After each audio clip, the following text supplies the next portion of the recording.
Also today, we are learning more about the men who died in Maduro's compound when he was extracted by the United States military. Turns out many of them are Cuban, not Venezuelan.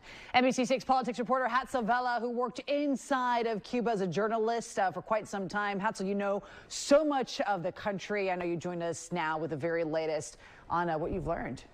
And Roxy, if you've worked in this country, you've studied this country, you know historically the Cuban government has denied having any military presence in Venezuela. But now they're admitting 32 of their own died in the U.S. military attack. You're looking at pictures now of the men the Cuban government says died in combats in Venezuela. On state-run television, Cubans were told the men were in Venezuela fulfilling missions at the request of the Venezuelan government there.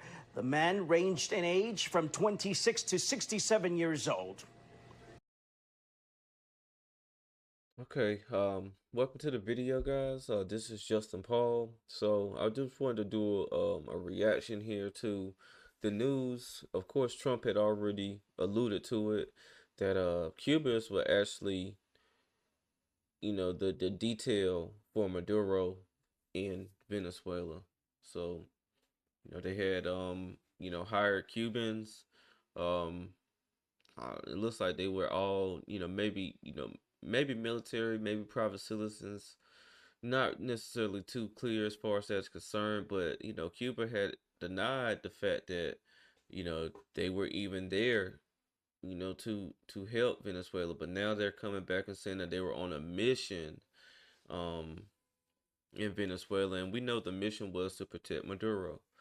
Unfortunately, these young guys, um, they lost their lives, protecting someone, from a whole nother country.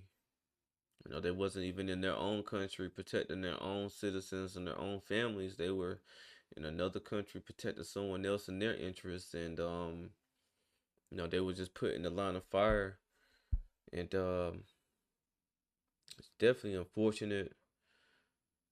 But this is pretty much what they signed up for. So not to be too insensitive to them that lost their lives, but now their family has to deal with all the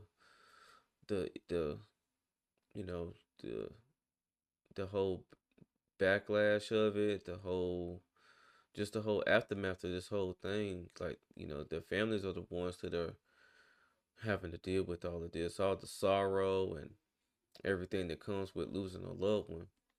But maybe they was getting paid pretty good, better than what they would be getting paid if they was just, living in Cuba,